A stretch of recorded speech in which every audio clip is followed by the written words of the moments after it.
Joseph James DeAngelo was born on November 8, 1945 in Bath, New York, into a family that struggled with instability and distance, circumstances that would shape much of his early years in ways that are not always fully clear, but which would later be combed over endlessly as people tried to understand how an ordinary boy could become one of the most prolific predators in American history. His father, Joseph James DeAngelo Sr., served in the U.S. Army, which meant that the family moved often, and this transience created a sense of rootlessness that many biographers and criminologists have pointed to as part of the foundation of his later pathology. His mother, Kathleen, managed the household as best she could, but accounts from relatives suggest that the family environment was far from stable.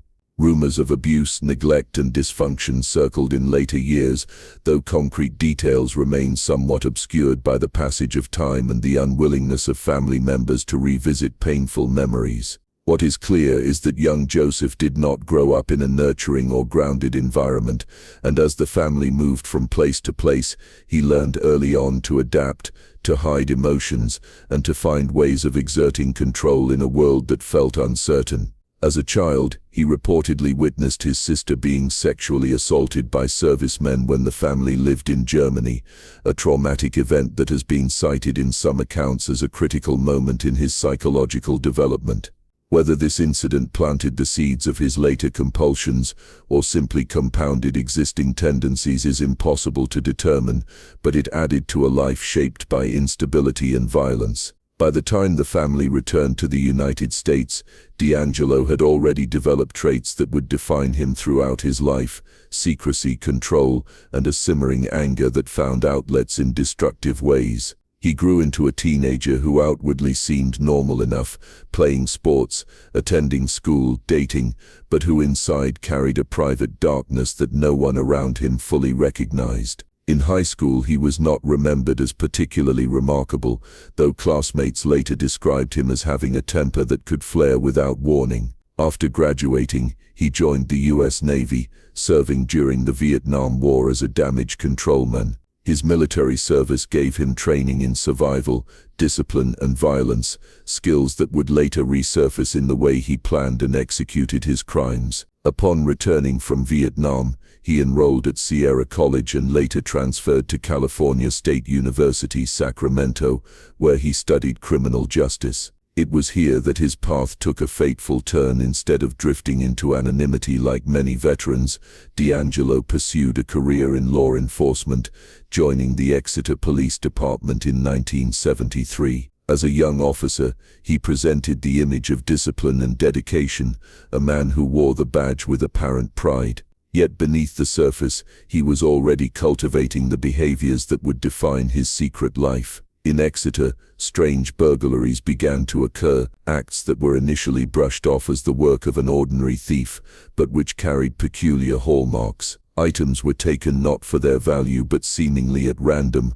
Homes were ransacked in a way that suggested obsession more than opportunism, and the intruder often left behind unsettling signs that he had spent time exploring intimate spaces. These crimes would later be attributed to the Visalia Ransacker, an unidentified figure who terrorized Visalia, California, between 1973 and 1976. During this period, over 100 burglaries occurred in which the intruder took small, often sentimental items while leaving behind valuables. He broke into homes while families slept, sometimes awakening residents and terrifying them before vanishing into the night. The psychological impact was profound, turning a quiet community into a place where people no longer felt safe in their own beds. The ransacker's crimes escalated in intensity, moving from burglary to attempted abduction. In September 1975, he attempted to kidnap Beth Snelling,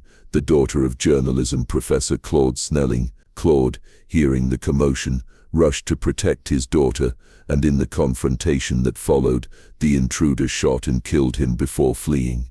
It was the first known murder tied to the man who would later become infamous as the Golden State Killer.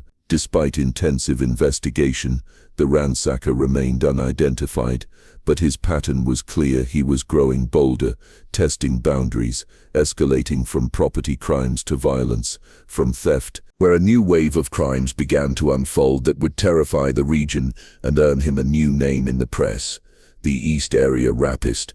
The first attacks took place in Rancho Cordova and Carmichael, suburban communities near Sacramento, where women reported being awakened in the middle of the night by a masked intruder shining a flashlight in their eyes. His methods were methodical.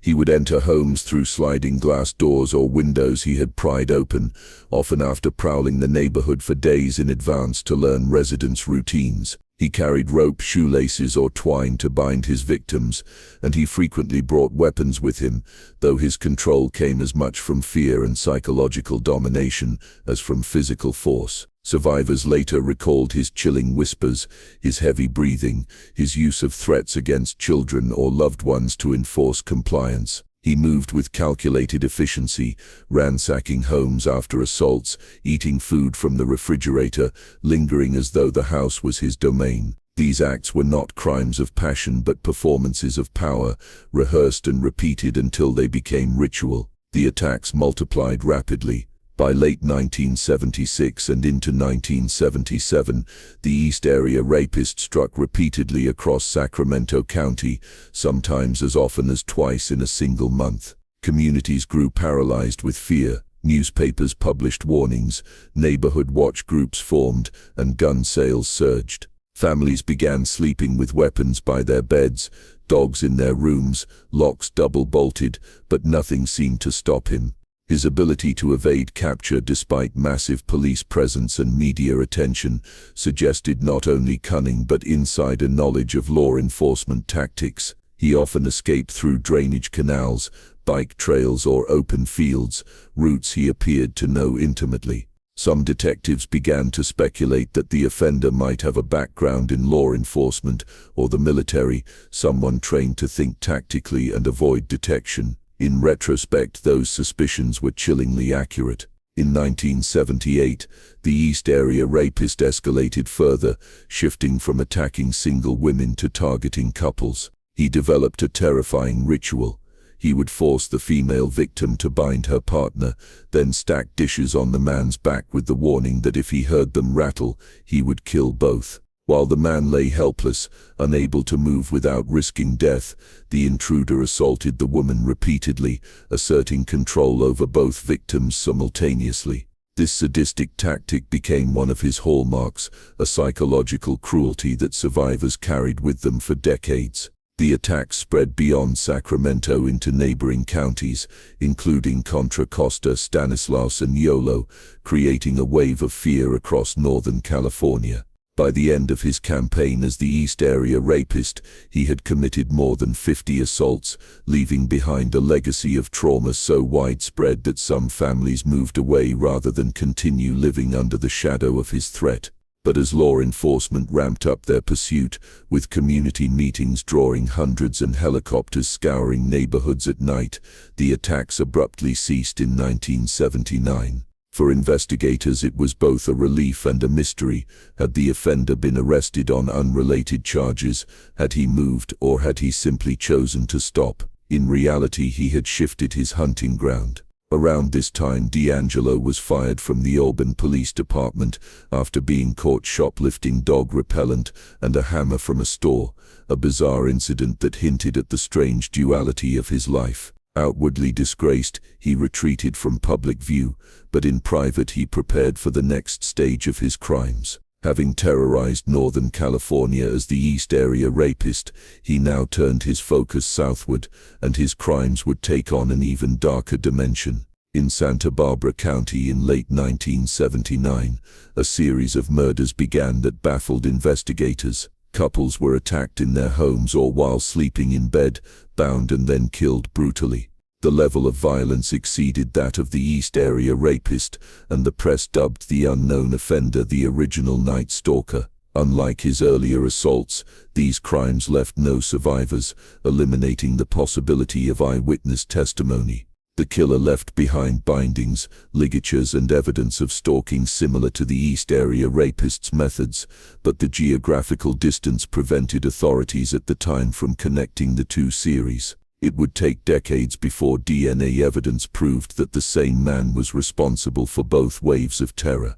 During the early 1980s, the original Night Stalker murdered at least 10 people in Southern California, including Dr. Robert Offerman and Deborah Manning, Cherry Domingo and Gregory Sanchez, and several others, each crime scene bearing the marks of control sadism and planning that defined his earlier offenses. Victims were not chosen at random. He prowled neighborhoods, cased houses, and selected targets carefully, ensuring that his attacks carried maximum impact. What made these murders even more terrifying was their apparent senselessness. Victims were ordinary families, couples in love, people living quiet suburban lives. There was no clear motive beyond the killer's compulsion, no robbery worth mentioning, no personal grudge. Detectives were left chasing shadows, struggling to identify links between cases spread across multiple jurisdictions. The violence struck communities with a force that left them permanently altered, and yet the killer seemed to vanish after each attack, leaving behind nothing but horror. As the decade progressed, the murders tapered off. By 1986, with the killing of Janelle Cruz in Irvine, the known crimes attributed to the original Night Stalker came to an end. For reasons still debated, perhaps fear of capture, perhaps aging, perhaps changes in his personal life, DeAngelo stopped killing. To the outside world, he became once again an ordinary man, raising a family, working as a truck mechanic, blending into the suburban landscape he once terrorized. But for investigators, the case remained unsolved, one of the most haunting mysteries in California history. Throughout the late 1980s, 1990s, and early 2000s, detectives revisited the case periodically, driven by the hope that new technology might someday provide answers. The introduction of DNA profiling in the mid-1980s had already begun to revolutionize criminal investigations, and by the 1990s, DNA samples from the East Area Rapist and the original Night Stalker were being compared, eventually proving they were the same man. This revelation stunned investigators. The prolific rapist of Northern California and the ruthless killer of Southern California were not two separate predators, but one individual who had evolved across time and geography. Yet despite this breakthrough, his identity remained unknown. Law enforcement built databases, tested evidence, interviewed old witnesses, but the killer remained a phantom. Entire task forces were dedicated to the case, and online communities of amateur sleuths emerged, trading theories and sharing details, trying to piece together the puzzle. Among those captivated by the case was Michelle McNamara, a true crime writer who dubbed the unknown offender the Golden State Killer, a name that stuck and brought new public attention to the decades-old crimes. McNamara's work, along with the persistence of detectives, kept the case alive in the public imagination, but it was technology that finally broke it open. In the mid-2010, the field of genetic genealogy began to develop, allowing investigators to use DNA evidence not just to identify individuals in criminal databases, but to search for relatives in publicly accessible genealogy platforms. In 2018, detectives uploaded the Golden State Killer's DNA profile to GEDmatch, a site where users voluntarily shared genetic data to trace family trees. The results identified distant relatives of the unknown suspect, creating a starting point for genealogists to construct family connections. By painstakingly building out family trees, narrowing suspects by age, location, and opportunity, investigators zeroed in on a retired police officer living quietly in Citrus Heights, Joseph James DeAngelo. Surveillance teams collected a discarded item from him. Reports suggest it was a tissue or object from his garbage, and tested it against the crime scene DNA. The match was conclusive. After more than 40 years, the Golden State Killer had a name. On April 24, 2018, DeAngelo was arrested outside his home. Neighbors who had known him for years were stunned. He was described as gruff and private but not overtly suspicious, a man who tinkered in his garage and raised his family like anyone else on the street. Yet behind that facade was a history of terror stretching across the state. News of his arrest spread rapidly, shaking communities that had lived for decades with unanswered questions. Survivors wept, families of victims expressed relief, and investigators who had devoted entire careers to the case finally saw the breakthrough they had long hoped for. For many, the arrest felt like a miracle of persistence and science, a validation that even the most elusive predator could not escape justice forever. But the arrest was only the beginning of a new chapter. As prosecutors prepared to bring charges for a series of crimes that spanned generations and counties, an unprecedented task that would require careful coordination and a clear strategy to ensure the man who had eluded justice for so long would finally face accountability.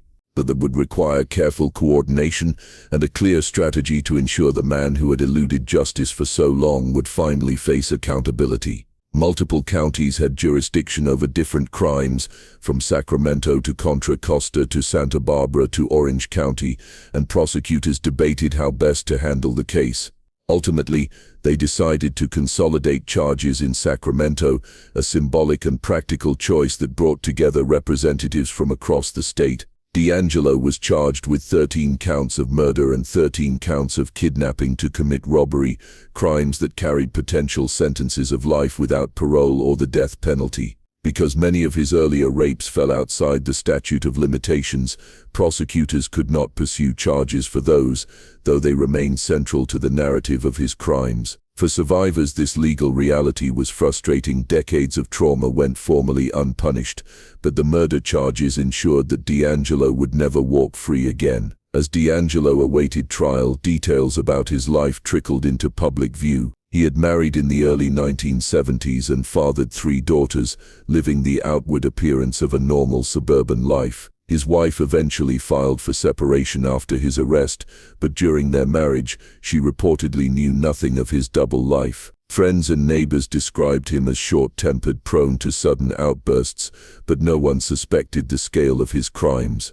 He had worked for years as a truck mechanic after leaving the police force, retiring quietly into a life of anonymity. The contrast between the ordinary man and the predator stunned the public, raising uncomfortable questions about how someone could compartmentalize such extremes. Former colleagues from his police days expressed horror that a man they once trusted with authority had used his training and access not to protect, but to prey upon the vulnerable. In June 2020, in the midst of the COVID-19 pandemic, DeAngelo appeared in court to enter a plea deal. Frail and thin, sitting in a wheelchair, he looked nothing like the young athletic intruder described by survivors decades earlier. The plea agreement spared him the death penalty, but ensured that he would spend the rest of his life in prison. In a hushed courtroom, he pled guilty to 13 counts of murder and 13 counts of kidnapping, and he also admitted to numerous uncharged crimes, including more than 50 rapes, so that the full scope of his violence would be acknowledged in the official record. The hearing stretched on for hours as prosecutors recounted crime after crime in painstaking detail, and as victims, now older but still scarred, listened to the story of their trauma given voice in the halls of justice. Some wept, some stared silently at the man who had haunted their lives, some spoke directly to him, confronting the predator who once held power over them. The sentencing hearing in August 2020 was even more emotional. Survivors and family members of victims filled the courtroom, standing to deliver victim impact statements that laid bare decades of pain. One survivor described how she still woke up at night to check that the doors were locked. Another spoke of how her relationships and family life were shaped by the fear and mistrust he had planted in her. Family members of murder victims expressed their grief and anger, recounting the lives cut short, the milestones missed, the holes left in their families that could never be filled. For many, speaking in court was not just an act of testimony but an act of reclamation, seizing back power from the man who had stolen it. DeAngelo sat mostly expressionless, occasionally muttering apologies or acknowledgments in a faint voice, a stark contrast to the violent dominance he once wielded. When the proceedings concluded, the judge sentenced him to multiple consecutive life sentences without the possibility of parole, ensuring he would die in prison. The courtroom erupted with a mix of relief and sorrow, a recognition that while justice had come, it could never undo the harm done. In the years since his sentencing, DeAngelo has lived out his life in a California prison, a shadow of the man who once terrorized the state. He is confined not only by walls, but by the weight of public memory, his name synonymous with cruelty and betrayal. For criminologists and psychologists, his case remains a subject of study, an example of how trauma, personality, opportunity, and skill can combine into a perfect storm of predation. For law enforcement, the case became a landmark, demonstrating the power of genetic genealogy as an investigative tool, a method that has since been used to solve numerous cold cases once thought impossible to close. For survivors and families, the resolution brought a measure of closure. Though the scars remain, some have found healing through advocacy, speaking publicly about their experiences to support other survivors of sexual violence. Others have chosen quiet lives, moving on as best they can, carrying their stories privately. The legacy of the Golden State Killer case is complex. It is a story of horror, of a man who lived undetected among neighbors and family while committing unspeakable crimes. It is a story of perseverance, of detectives who refused to give up across decades, of writers and citizens who kept attention alive, of scientists who developed tools that changed the landscape of criminal justice.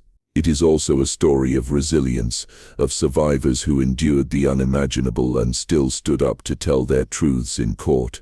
Above all, it is a story that underscores both the darkness humans are capable of and the determination of communities to seek justice even after decades of silence. Joseph James DeAngelo will never again walk free, but his crimes remind us of the importance of vigilance, compassion, and accountability. His story is not only a tale of terror but also a testament to the power of persistence in the face of evil. As time moves forward, the lessons of this case remain urgent, that silence enables predators, that communities must look out for one another, that advances in science must be harnessed for justice, and that survivors deserve to be heard.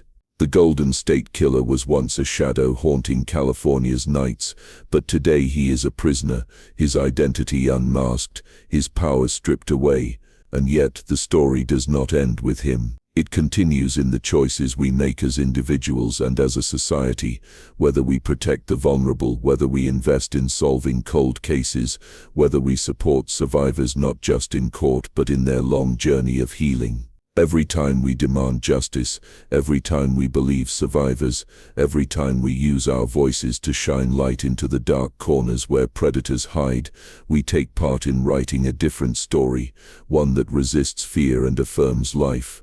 If the saga of Joseph James DeAngelo has taught us anything, it is that monsters can be unmasked, that the truth can surface even after decades, and that no matter how long it takes, justice is worth pursuing. Let his capture and conviction be a reminder that we all have a role to play by supporting survivors, staying vigilant in our communities, advocating for resources to solve unsolved crimes, and refusing to let silence protect violence. Justice may be delayed, but with persistence, compassion, and courage, it does not have to be denied.